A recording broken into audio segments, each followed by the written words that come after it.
welcome back to the channel. If this is your first time stepping into this channel, like stepping or coming across this channel, I'm Chinwe, and if you're always here, thank you for your constant support. I appreciate each and every one of you. To my new subscribers, I love you guys. You guys are wonderful. I appreciate it.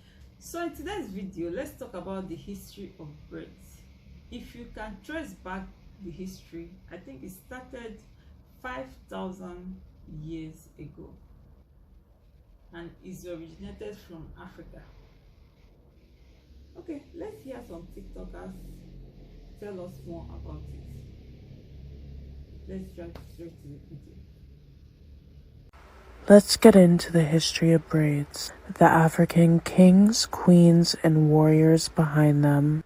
An art to be observed, not appropriated. Braids can be traced back in African culture all the way to 3500 BC. Although it is rumored that braiding was invented by the Himba people, a tribe that still exists today.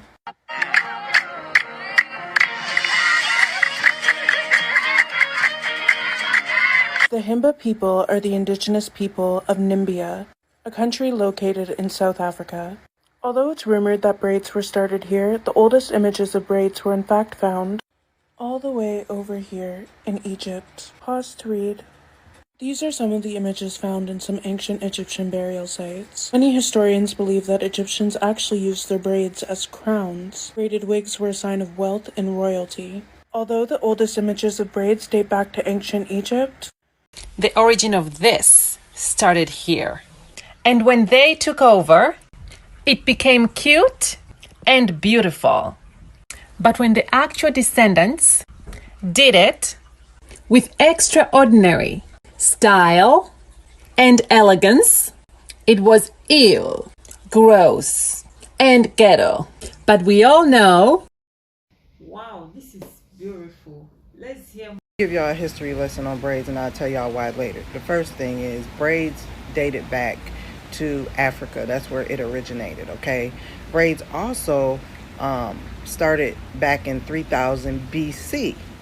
Now they are still worn in West Africa, Sudan, and the Horn of Africa. Okay, there's really largely worn there. I'm gonna tell you the type of braids you wear signifies your wealth status, your marital status, your kinship, basically your economic status according to Africa. Now let's talk about the last thing.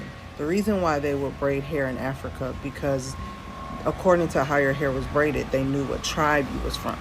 Okay, so the ignorance of braids is wearing me out, so I just wanted to bring clear. I'm gonna have to do a part 2 because there's more to this that I want to say. But for centuries, braids have been looked at as not a clean or a go-to hairstyle.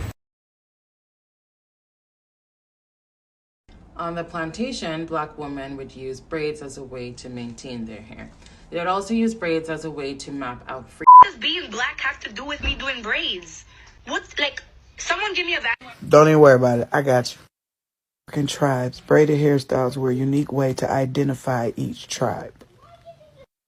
Definitely not an envelopian woman. Okay? Next.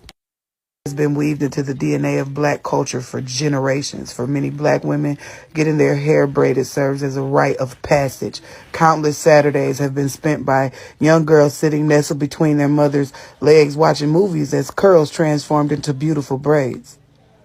Not to mention, braids were also used to... The history of braids, part 2. During the slave trade, everything changed.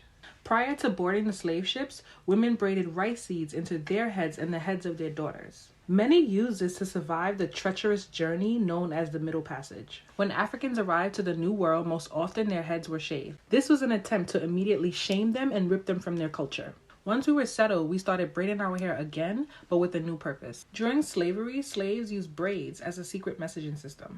Stay tuned for part 3. When millions of Africans were brutally ripped from their homes and shipped to the New World, their heads were shaved as a way to take away their cultural identity. But cornrows helped enslaved Africans put up small acts of rebellion and resistance by not only allowing them to keep their heritage close, but also by providing a discreet way to transfer information. This is actually best documented in Colombia, where Bencos Biojo, a royal captured from the Bijagos Islands by the Portuguese, escaped slavery, built a Palenque village, created an intelligence network, and came up with the idea of having women make maps and deliver messages through their cornrows. And so through time, cornrows have remained popular amongst Africans and the Black diaspora and have come to symbolize so much more than just aesthetics. They're also a symbol of heritage, community, and strength. So while anyone can rock this hairstyle, let's not buy into the idea that this trend is new, because... So you have heard it all, guys. Braids originated long time ago, like 5,000 years ago, and up till now it's still running. I don't think it will go, like it have come to stay.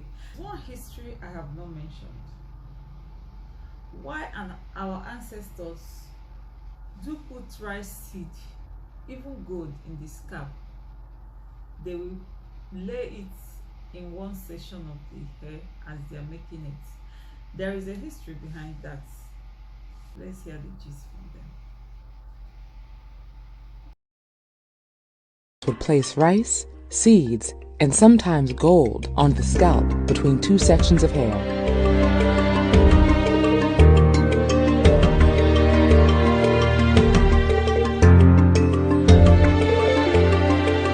They did this so that if they were captured and forced to voyage across the Atlantic, they'd at least have a small amount of food for sustenance.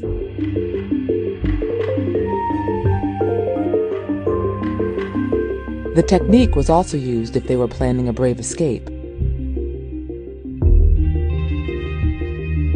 Seeds and gold could help them build their new life.